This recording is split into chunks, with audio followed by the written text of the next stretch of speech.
Hello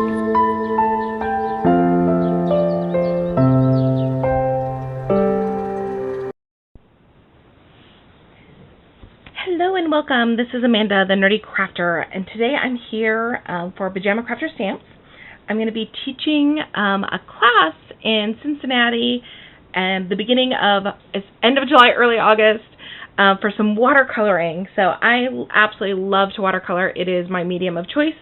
I started off as an art impressions watercolorist and have expanded into using it on all of my amazing stamps, and so I absolutely love it. It's a great technique that I've learned. So that's what I'm going to share with you today. It's watercoloring the art impressions way, which is basically a very dry method of watercoloring, so using very little water to control, and it's really fun. So that's what we're going to be working on today. This is a stamp set that we'll be working with. It is a Lovely Bouquet. So I'm filming this, so after the class, the students will be able to go out and watch my YouTube video and remember everything we learned in the class, so you can get back and go, what did we do? How did we do it? So that is what the purpose of this video is for, so you can come back and say, what did you say, Amanda? So we're going to start off. So the first thing I like to do is I like to stamp my image to start with. Here's just a couple of things I was just playing around. You'll see some of the images that we were coloring, or I was playing with and coloring with, trying out some new brushes. But the first thing I like to do, and we're not going to do this in class for time purposes, but I'm going to have it here for you, and I will show this in class, is to go in and find our light sources. So I like to take a darker pen. So this is my blue. So this is my 565 blue Tombow. I like to watercolor with Tombow pens. I love the variation of colors that are in each of these pens.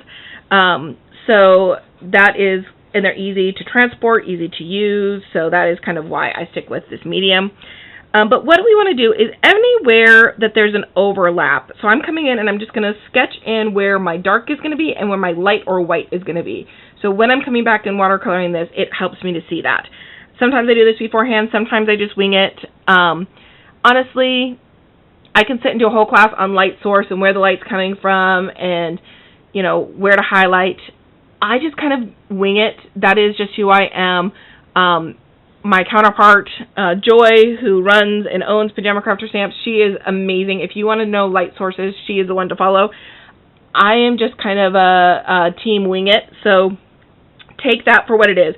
But what I do like to do is I like to come in, and so right here underneath the leaves, or where these leaves are touching, is going to be dark.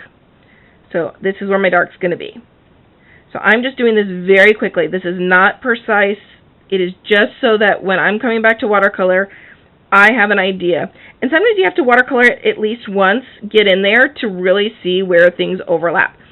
So I'm just kind of dotting this. And when I get down to here, literally it's just dot. Because when I get into this centerpiece here, it is such a small piece of the image that it's really going to be hard to see when you get into here. So know that a lot of times I'm just taking my brush in there and dotting it in there, okay? So now onto my leaves. I just have to choose on my leaves if I want the darkest side to be on top of the vein or underneath it. So I'm just going to kind of go in and just do little V's. That's what I found works the best, so I'm just going to continue with that. And that one I did backwards. Ignore that. And that's okay. Honestly, we're just embracing it, rolling with it. I'm not going to do every single piece here, but this gives you an idea of kind of where the darks are. This will help your eyes to come in and see the darkness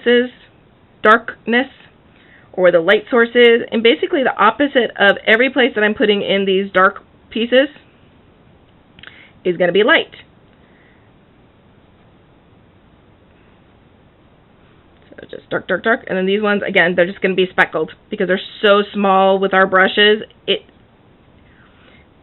You're just going to tap in a little bit of dark near the vein of the vine,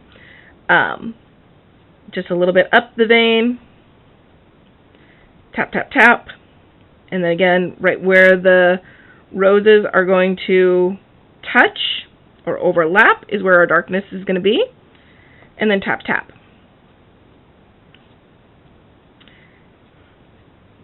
So close to the vein, right under the underside, right along the edges. So this is not precise, this is not exact, it's just something so I can map out what my intentions are going forward. Okay? Then, if you'd like, I come in, again, with another color. You can choose whatever color in your collection you like. For me, light is yellow. And just on the outside here, I'm going to remind myself to make sure that I leave some white. So with watercolor, so let me give you a little background about me. I'm a IT data analyst by day. I'm a former accountant auditor. So my life revolves around rules, precise data, Excel spreadsheets. And so in my crafting world, I need it to actually be the opposite. I need it to be freeing, relaxing. You know, I can follow rules. I'm really good at rules, but I need it just to be simple. And so what I've come up with is, for me, watercolor is that medium. It allows me to be free. It allows me to think outside the box. If I color outside the lines, that's okay, because watercolor is loose and whimsical and flowing. And if I overthink it, then I kind of just get stalled out, and I just can't move. I freeze, because I'm like, I can't. So for me, the watercolor gives me that freedom. The rules in watercolor is be loose, be quick, be fast. The longer you take on things, the more you overthink it, the worse I find that my projects come out and look. The quicker and the faster that I do things, the better that my projects come out and look. So I tend to watercolor very quick. You don't want to be right on top of your watercolor when you're looking at it, because it's arm's length away is where it's going to look the best. And it has to dry, so it has to set up and dry. So remember that it needs some time to dry. It needs some time to set up, because otherwise, let me see if I can get this to focus. This is not focusing. There we go. Okay, so now you can see, and you can take a screenshot of this, but you can see kind of on the outside of my flower, I've left white.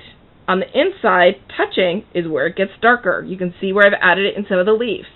I'm leaving white space. I'm leaving openness. So that's what we're looking for in our project. Okay? So throughout, I'm going to kind of pull this in here and there. This is a roadmap just to help me. I don't use it as the gospel truth. I don't use it as, oops, I put it on the wrong side from what I mapped. That's okay. You do you. Have fun. It's not exact. Loosen up your shoulders if you need to stand up and shake out your shoulders and loosen them up. That's what we need to do. Okay, so the first card that we're going to work on is a focal point. So in the kit, I stamped one that is just a small flower. So this is the center flower. It's just this one flower here. And we're going to focus on this, and we're going to do something that I love, hate. It's called cussy cutting or fussy cutting. Fussy cutting that out, so that way we can highlight it and pop it up on foam tape or our scraps. So we may use a little bit of both, because I like to use up my scraps. For those of you that don't know me, years ago I watched a video on YouTube about using scraps, and I fell in love with it. I taught a class, and from then on, I've been known as a scrap person. So everybody brings me their scraps, and I always try to find uses for the scraps. So some of that usage is using it as fake foam. All right, so this first one, I love purple. I'm going to let you pick whatever colors are on your table. You do have a variety of colors there, so you can choose your flower to be whichever color you'd like.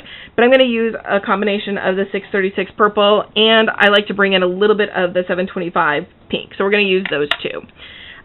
So on your mat, so you're going to have a laminated mat in front of you, and there will be spots designated for your colors. So you don't have to write them out, but I'm going to do 636, so you know what color I'm utilizing. And I just scribble a little bit of that. So scribble some of that, and a decent amount on your mat. It's fine. A little bit goes a long way, but since we're sharing the pens at the tables, just scribble a little bit on there, 725, and then scribble some of that on there. So now this pink is one of the few colors in the Tombow collection that is a flat pink. It does not have, when I add water to it and color to it, it does not really change, doesn't bring in new colors. So I generally utilize two different colors with it. It is one of the most popular colors that Art Impressions uses when they're doing things, so it's one that I keep in my base collection, but it is one of the flatter ones, so I have to bring a little extra color into that. So the brush that we're using today is actually a new brush to me. It's the Yasutoma, and I'm probably pronouncing that incorrect, Fusion brush number 3, and we will have some number 4 brushes available if you want to add it into your collection. So I generally use a number 4 brush, but in this collection, a number 4 is probably closer to, it's halfway between a number 2 and number 3, so I went ahead and went with the number 3. It will allow us to watercolor a little quicker. So the first time I'm using my brush during the day, I need to activate my brush. So it's the only time that I go past the metal, and what I recommend is placing it into your water cup, placing it down at the bottom, and swirling it around. I'm not being mean with my bristles, but I'm opening them up. You'll see there's little air bubbles coming out when I'm doing this. I'm fanning them out, being very gentle, but moving it around, fanning it out, going back and forth, and I'm looking to pull out all of those little air bubbles. So what those air bubbles do is they're kind of like speed bumps when you're watercoloring. If you have some of them stuck in your brush and you're watercoloring, you'll actually get like a hiccup or a spot of white because it's hiccuping over where that air pocket's coming out. So once I've activated my brush, I'm going to dry it off. Dry, dry, dry. So I'm pinching it off. You'll find I'm using my fingers a lot. I like to use my fingers and my hands for this because it lets me feel how much water is in the brush. If you use a paper towel or a towel of some sort, you're not going to be able to feel it, and you're not feeling how much water is left on the brush. And you'll get to the point where you'll feel it, whether you put it on the back of your hand or whether you pinch it off with your fingers, that you'll be able to feel how much water is left on the brush, and it will help you figure out how much ink you need to pick up and how much water is on your paper. As I mentioned earlier, this is more of a dry method of watercoloring.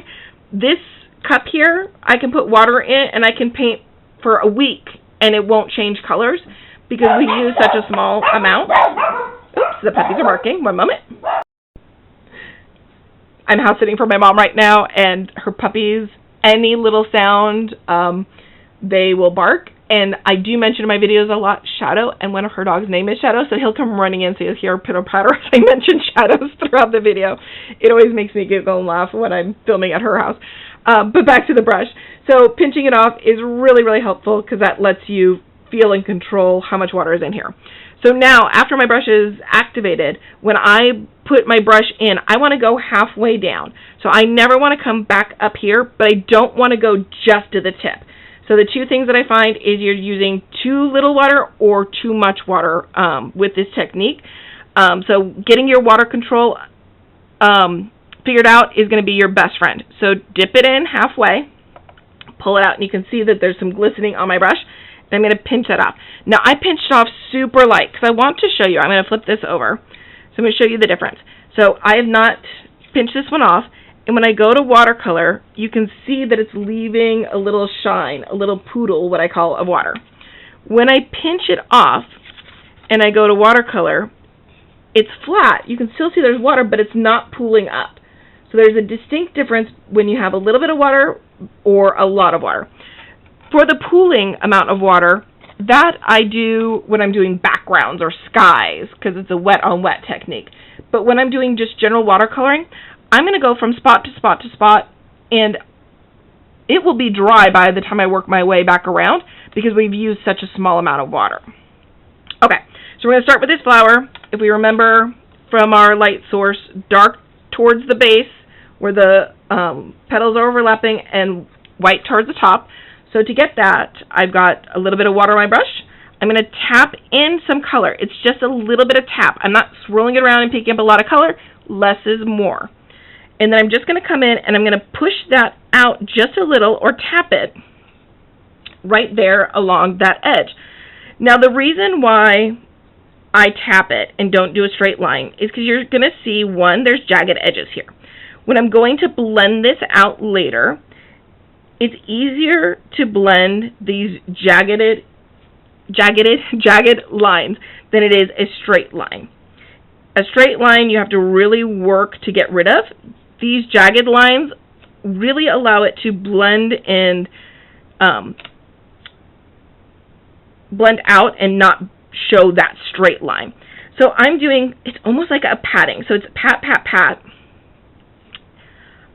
I can do more of a flicking, so I can come in and flick it. So it's whichever way you like. And I'm just picking up a little bit of ink in between. So I'm going to run this dry.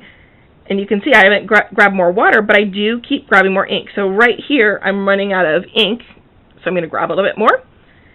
And I'm just going to flick that in or tap it in. Either way, either technique works perfect. So this is my patting. This is my flicking. Both have the same kind of texture to it. And then I'm going to dip my brush and pinch it off. So now I have water on here. So when I'm going to dip and pinch, I'm doing this pinch very lightly because I want to leave a little extra water, because now I want to push this color out with leaving a little bit of white. So now I'm going to blend this out. So I'm going to come in and I'm kind of scrubbing across, so it's a back and forth scrub to pull that color out. And you'll see, because of those jagged edges, it pulls out really nice. And it doesn't leave a harsh line of where we filled in that darker color. So I'm just going to come in and again scrub, scrub, scrub. If I find that I've got too much ink on my brush, I can just pinch it off. I don't have to dip it back in the water, I can.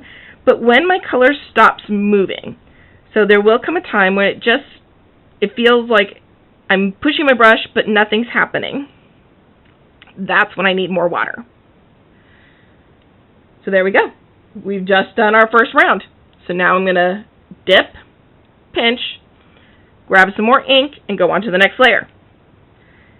Tapping or flicking. You'll notice that I'm constantly moving my paper. I'm not moving my wrist. You want your wrist to just be nice and comfortable. I'm holding my brush like I would a pencil. I do come down further. I get more control the closer I get. If I'm working on a background or sky and I need less control, I can always move up more on the brush.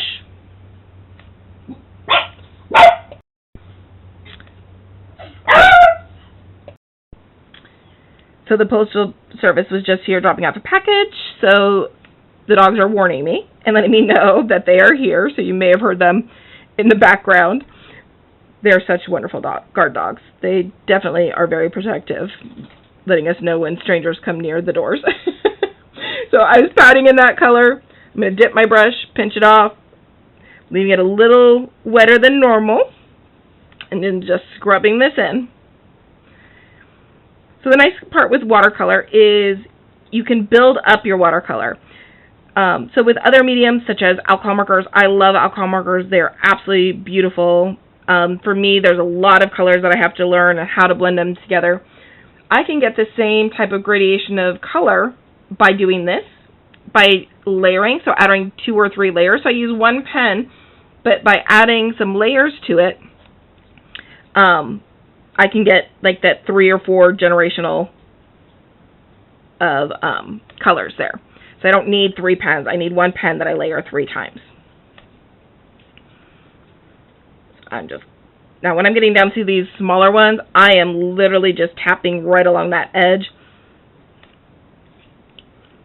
This brush does have a beautiful fine point on it, so it does let me get in there. And then the smaller we get, I'm not really worried about it. I'm just going to kind of tap in some color. These ones are so tiny and I want to leave white in here. It's not going to matter if, I put the light source in the exact spot. It's just quick, fast, easy. Don't overthink it. Shake out the shoulders. And I'm going to just come in and tap in some of that color there. Perfect. So we've almost have this finished. So we have 2 options. We can come back and add a second layer of purple, or I think I might add a little bit of this pink in here. So the pink again, the purple is 636, the pink is 725. And to add another layer, this will help the purple really pop, is this pink. And I'm just going to tap in a little bit of the pink right down towards where I want my darkest area to be. And I'm leaving more space in between. I'm not being exact. I'm not trying to cover the whole area. I'm just bringing in a little bit. Space is good with watercolor. White is good. I know it's so hard. And if you're a person that the white just drives you bonkers, go ahead and just use some water and bring up, what we've just done. Wait until that dries a second, and then grab some more water and push up the lighter color only. So I'll show you. Just push a little bit of it up. Me, I like the white. It took me a while to get used to, I will admit.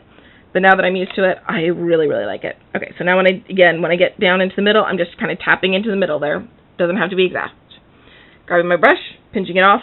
So what I was mentioning is if I can't stand the white, what I can do is just come in here and just push a little bit of this forward. So I'm just bringing out a little bit from there, not from the very bottom. So now I'm going to, instead of pushing the pink forward, I'm going to pull the pink back. So this time I'm going to pull that color back a little bit.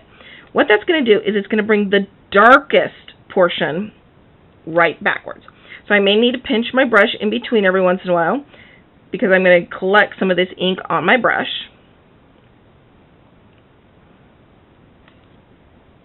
And I don't want to keep moving it out because I'm pinching it. Then I'm going to have to refill with some water. I'm pushing the dark back. Pushing the dark back. And pushing that dark back.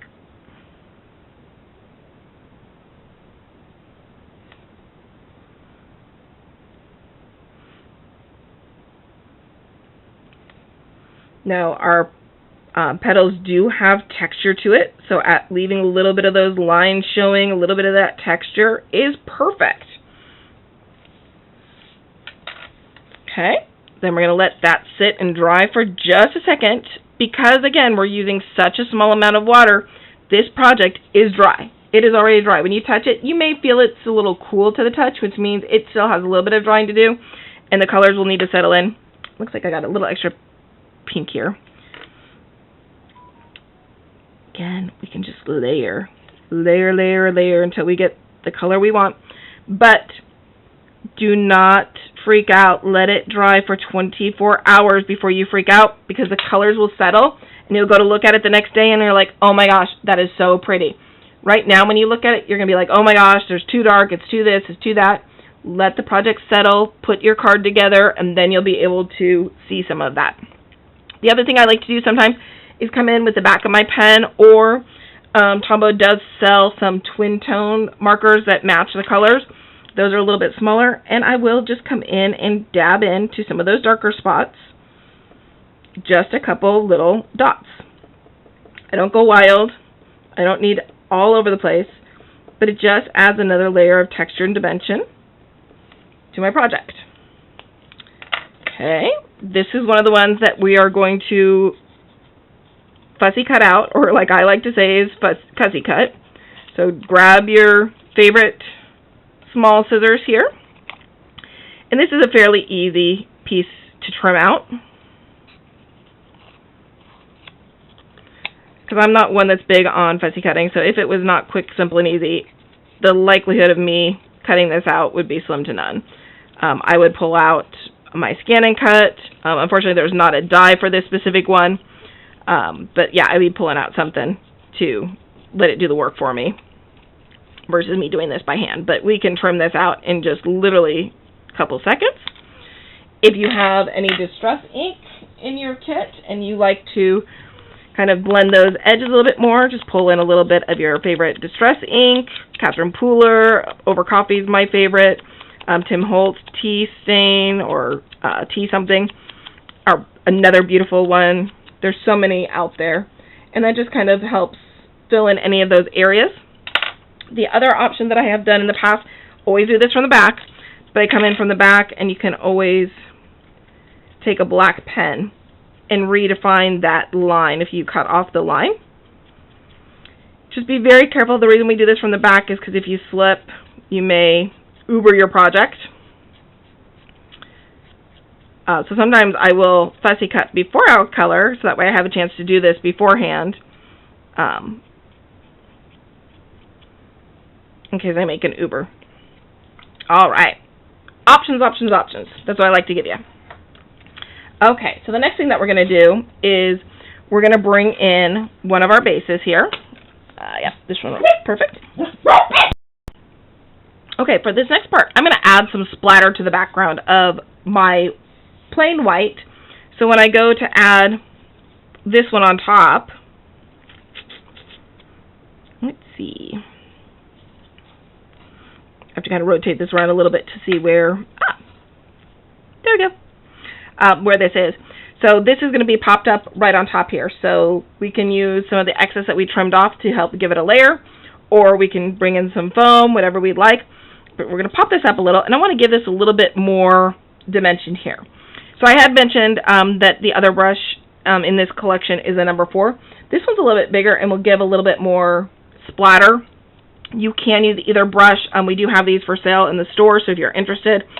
This is where I'm going to do a wet technique. So I've added water to my brush, and I'm going to come in here and I'm going to swirl around in my pink to start with.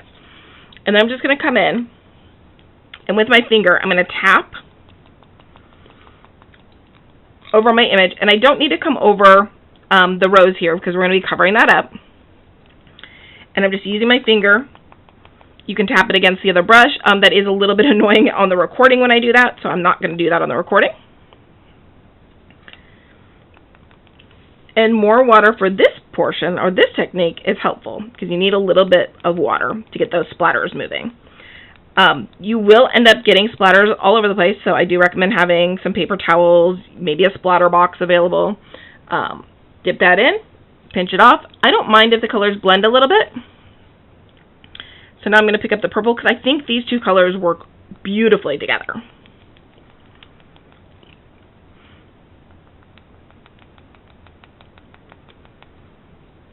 They are two colors I use frequently together when I'm watercoloring.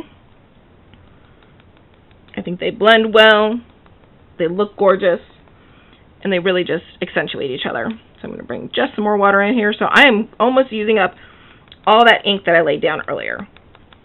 Again, I like those scraps. Use up what we have. Get rid of it. Okay. Now I'll just bring in a paper towel. Clean off whatever's left on my mat. And then we're going to put this card together. So this card, you're going to have the mats available in your kit, has a purple background. So I like to have, I'm just going to move this off to the side. I'm going to close my water because I don't trust myself with an open thing of water. So I like a white border around my cards when I make my cards. So you will see in most of my videos that I do tend to leave a white border. I'm going to open this up a little bit. Sorry for that. It does just, it's something that I really like. So a card base is 5.5 by 4 1/4. So I'm going to take it down. So I'm going to go to, instead of 5.5, I'm going to go to 5 1/4. And to go down 1/4 on the short side, instead of 4 1/4, I'm going to bring it down to 4. Which means my next layer, I'm going to bring in a black, and this is a black that we sell in the store. It is one of my favorites. I'm just going to start by cutting it down to card base size to start with. So card base size is 5 1/4 by 4 1/4. So this is the size that you'll get in our store. And then I'm going to bring it down to 3 3/4. I'm going to take it down 1/2 inch by 5. So this adds one more layer. So layer upon layer.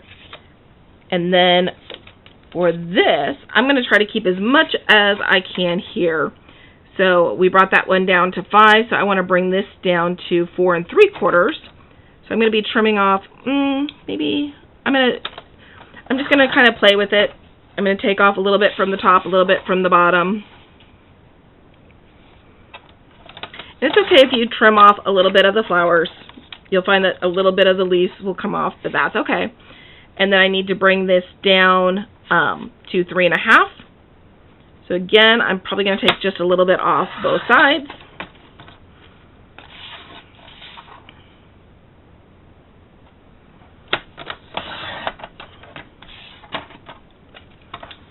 I'm going to dry fet that in. Forget which way you like the top, which way you like the bottom. Beautiful.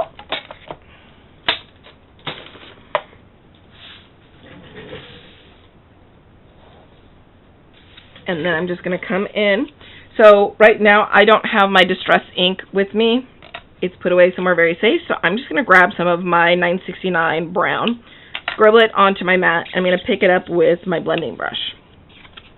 That also will allow me to do ink or distress blending.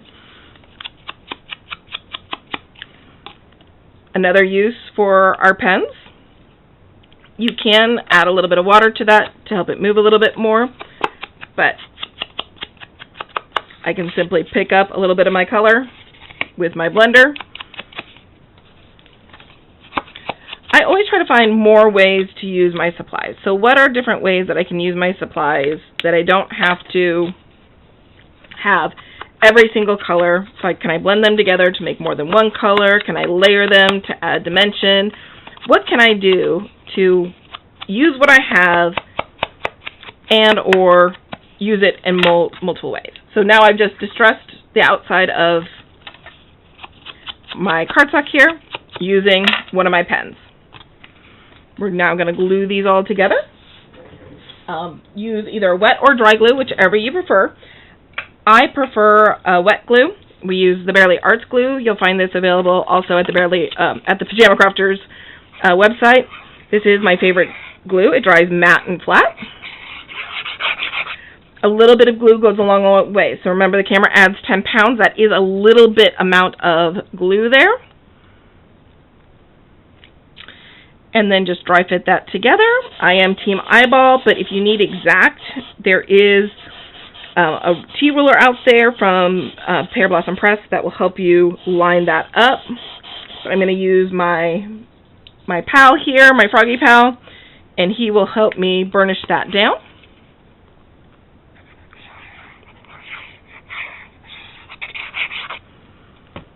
And I'm going to come in with my purple paper here. Oops. That is not exact.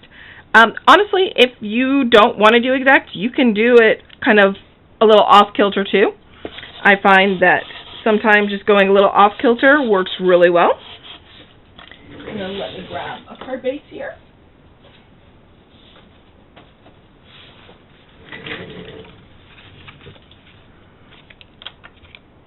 Bring in Mr. Froggy to help burnish and score that.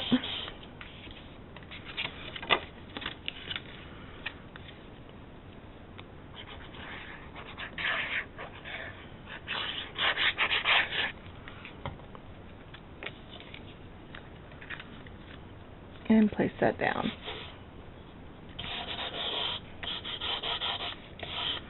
Fabulous. Okay, so now I don't have my foam tape with me, so I'm going to make some faux tape. So I'm just going to come in here and grab my scraps. And I'm being really scientific, and I'm just literally tearing my scraps apart so that it has a little bit of extra dimension here. So I'm just going to add some glue to the back. I'm going to start adding my scraps on, just making sure that they're not peeking out from the edges. Kind of like a little game of Tetris behind here. If I need to trim any off, I can trim any extra off.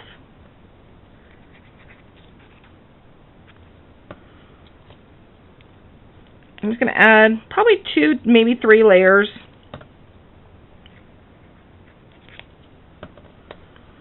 The watercolor paper is already a little bit thicker than what you're used to with your normal paper. So I got a little peeking through there, so I'll just grab my little spellbinder scissors here and trim that off. Go ahead and add one more layer. That'll give it a nice. So the reason why we like to use foam or our scraps to pop things up is because it gives you a shadow underneath. You'll see it adds dimension to your project. It gives a little peak of shadow that pops through underneath. Double check that. Beautiful. Now I can just really glue this up. I'm going to add a little bit of extra glue here since I got so many layers. Let's see, I'm looking for, there's this little divot here that matches this one, so that's how I line it back up again. And I'm going to place that card down. So now you can see I've got some dimension there coming in, either through foam tape or your scraps, and that just adds a beautiful little shadow to your card. Quick, fast, and simple card there, using up some of our scraps, adding some splatter, distressing with our pens, and we are good to go. So that is our first card that we're going to be doing. I'm going to go ahead and pause this video and open a new one so we can do our other cards so you can watch them one at a time. So come back to my channel and look for the next card we'll be working on. Thank you so much, and I hope you have a wonderful day. Talk to you soon. Bye.